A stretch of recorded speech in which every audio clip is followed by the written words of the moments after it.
Hello दोस्तों, नमस्कार। स्वागत है आपके अपने YouTube channel soft study Akash Kumar में। आज हम सब क्लास 12 इकोनॉमिक्स चैप्टर फर्स्ट व्यष्टि अर्थशास्त्र एक परिचय यानी माइक्रो इकोनॉमिक्स से बनने वाले जितने भी ऑब्जेक्टिव प्रश्न हैं उसे लेकर आया हूं। अगर आपने हमारा पहला वीडियो सब्जेक्टिव नहीं देखा है तो उसे भी जरूर देख लीजिएगा, क्योंकि उसे देखिएगा तो आपको ऑब्जेक्टिव सॉल्व करने में हेल्प मिलेगी।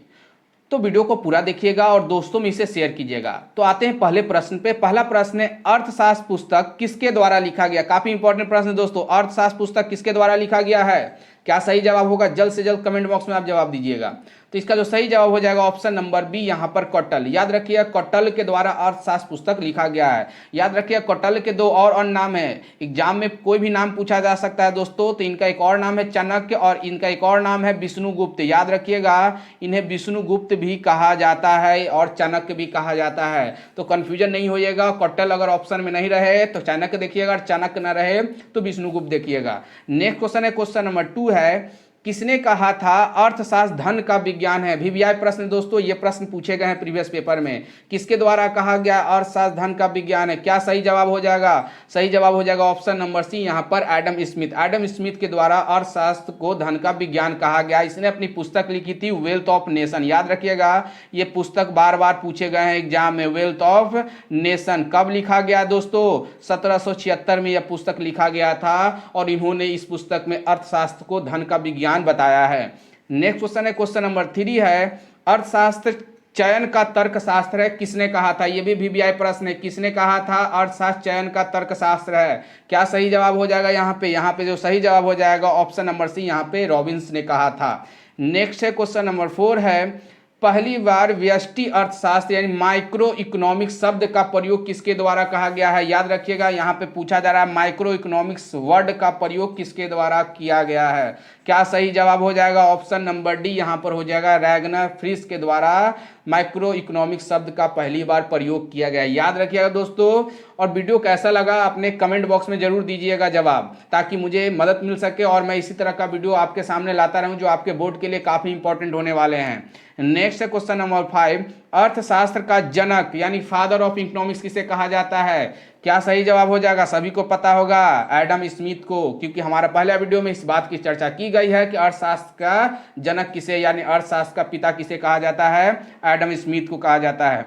नेक्स्ट है, अर्थशास्त्र के कल्याण संबंधी परिभाषा के जन्मदाता यानी कल्याण संबंधी परिभाषा किसके द्वारा दिया गया? ये भी प्रश्न आपके सब्जेक्टिव वाले में बताया गया है। क्या सही जवाब हो जाएगा? यहाँ पे सही जवाब हो जाएगा मार्शल यानी डॉक्टर मार्शल के द्वारा कल्याण संबंधी परिभाषा दी गई है। नेक्स्ट है क्वेश्चन नंबर 7 है, अर्थशास्त्र की केंद्रीय यानी अर्थशास्त्र की केंद्रीय समस्याएं कौन सी है? याद रखिएगा ये वीवीआई प्रश्न है और ये प्रश्न प्रीवियस पेपर में पूछा गया है। तो आर्थिक विकास, साधनों का आवंटन, साधनों की कुशलतम उपयोग, इनमें से सभी यानी सही जवाब हो जाएगा ऑल ऑफ दीज यानी इनमें से सभी। याद रखिएगा ये प्रश्न पूछे गए हैं आपके बोर्ड एग्जाम में।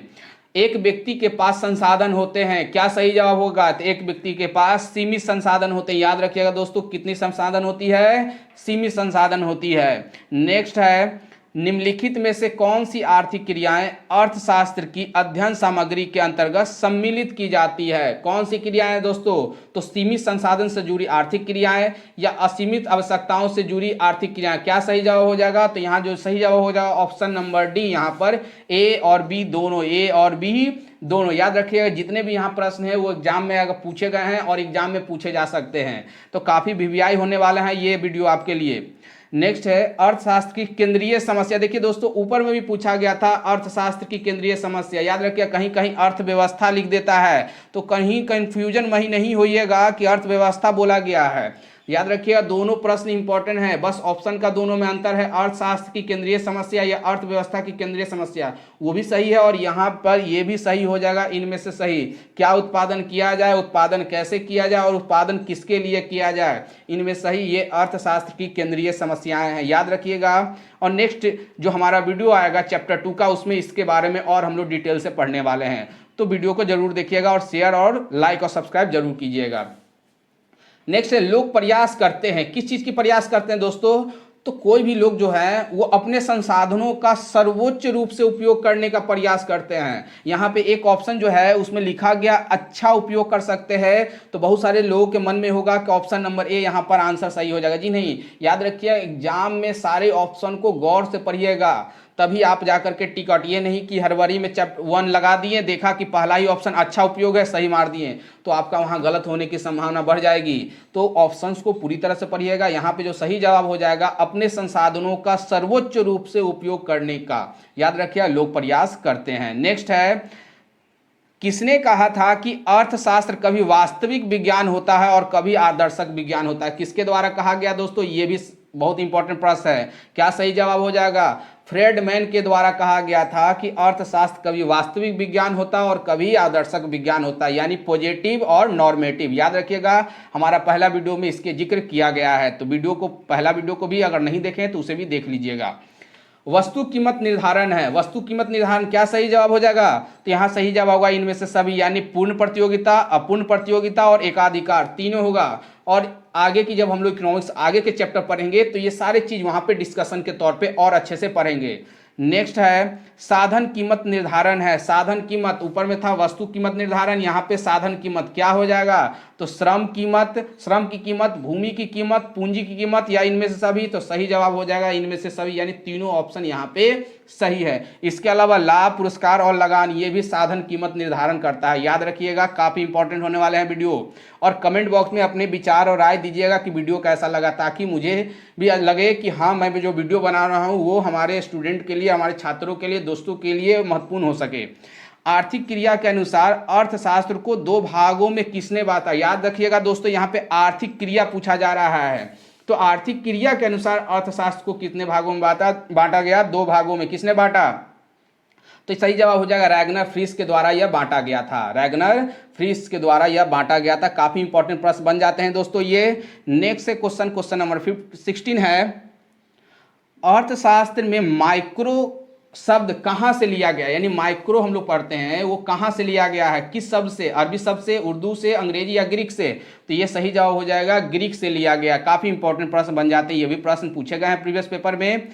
विभिन्न अर्थशास्त्रियों ने अर्थशास्त्र की विषय सामग्री को कितने भागों में बांटा? कितने भागों में बांटा गया है दोस्तों? क्या सही जवाब हो जाएगा? इसका जो सही जवाब हो जाएगा ऑप्शन नंबर बी, यहाँ पर 4 भागों में। वो चारों भाग हम लोग यहाँ पे देखेंगे।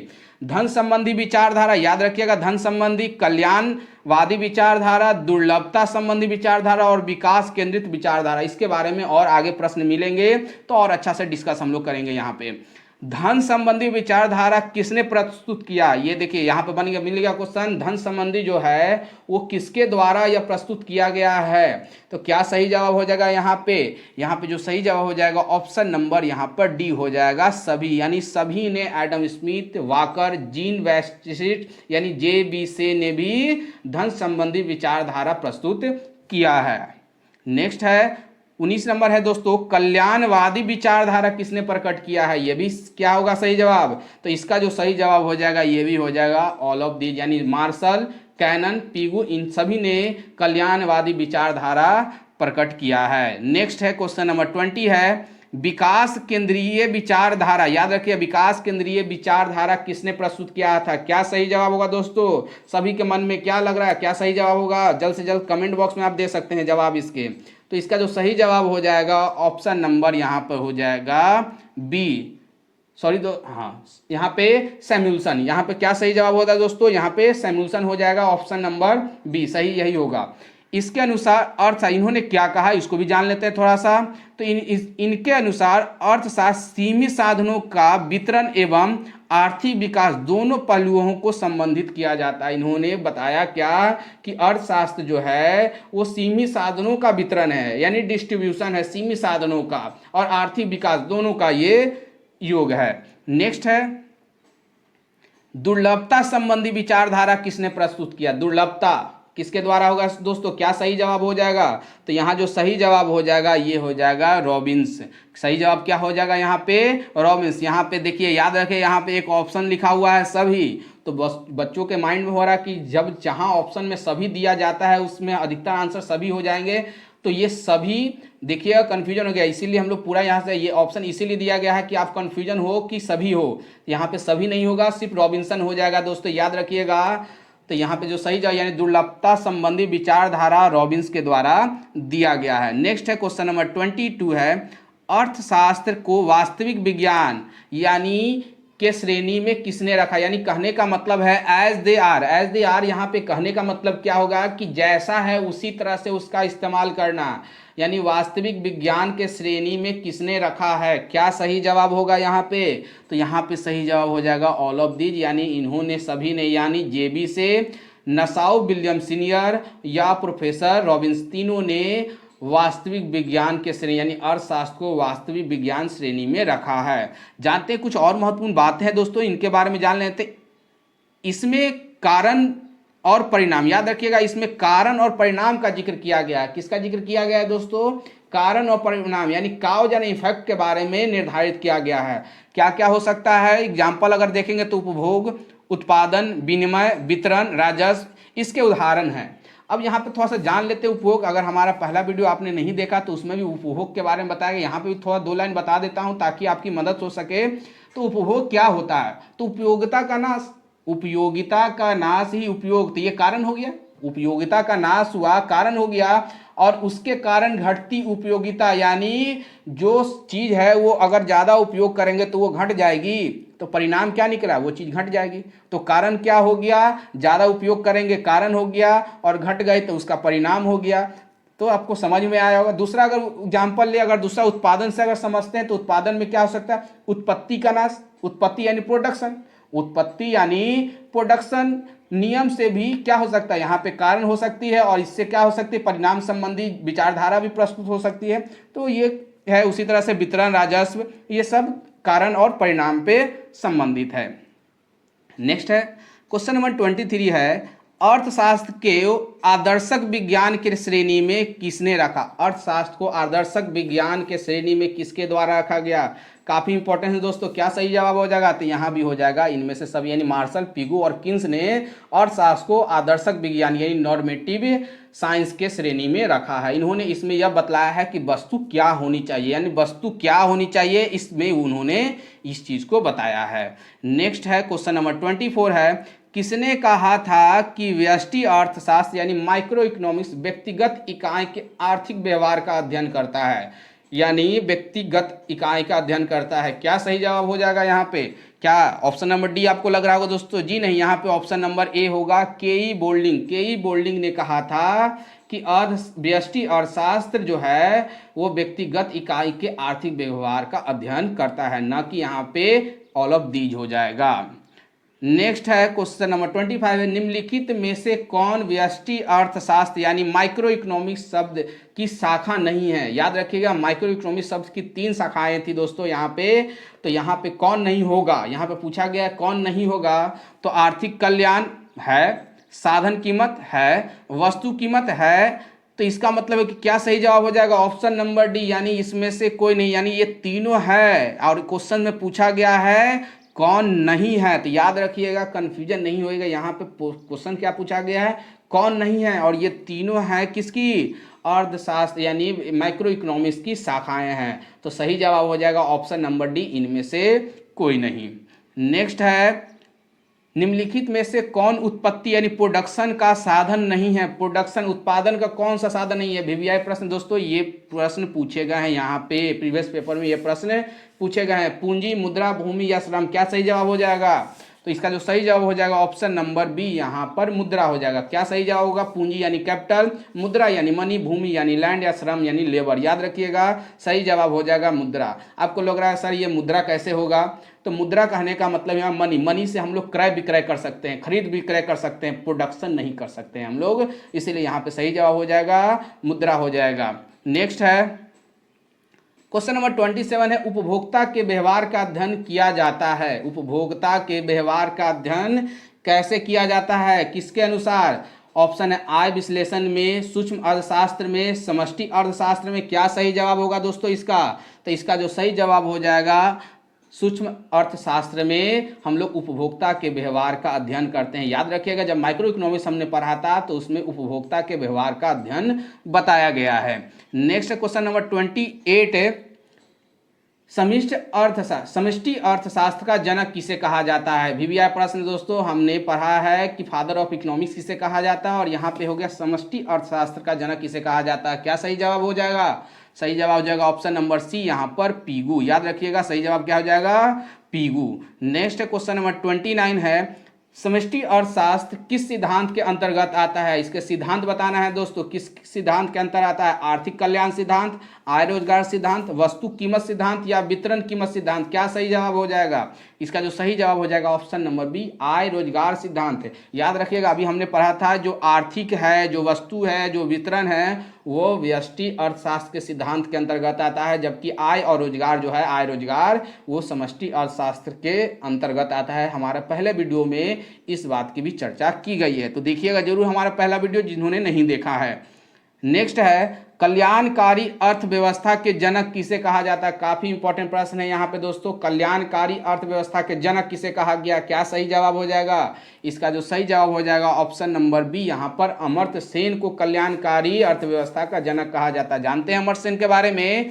तो इन्हों को 1998 में नोबेल पुरस्कार से सम्मानित किया गया, जो कि एशिया के पहले व्यक्ति थे अमर्त्य सेन, जिन्होंने अर्थशास्त्र के क्षेत्र में 1998 में इन्हें नोबेल पुरस्कार दिया गया। तो काफ़ी इंपॉर्टेंट प्रश्न बन जाते हैं, याद रखिएगा दोस्तों, ये सारे एग्जाम में प्रश्न पूछे गए हैं। तो नेक्स्ट है, और अंतर्राष्ट्रीय यूनिवर्सिटी से अर्थशास्त्र में PhD करने वाले पहले भारतीय कौन थे। ये भी प्रश्न है, इकोनॉमिक्स से अगर हम लोग पढ़ रहे हैं तो थोड़ा सा ये सब भी जानकारी होनी चाहिए कि भारत से कौन है वो व्यक्ति जिन्होंने अंतर्राष्ट्रीय यूनिवर्सिटी से पहली बार PhD किया है। क्या होगा सही जवाब? तो इसका जो सही जवाब हो जाएगा भीमराव अंबेडकर। याद रखिएगा, भीमराव अंबेडकर जो पहले व्यक्ति थे जिन्होंने अंतर्राष्ट्रीय यूनिवर्सिटी से अर्थशास्त्र में PhD करने और वहीं पे फिर वे टीचर भी बन गए थे। नेक्स्ट है क्वेश्चन नंबर 2 है दोस्तों, और आज का लास्ट प्रश्न। याद रखिएगा, ये हमारे वीडियो का लास्ट प्रश्न है, तो कमेंट बॉक्स में कमेंट जरूर दीजिएगा,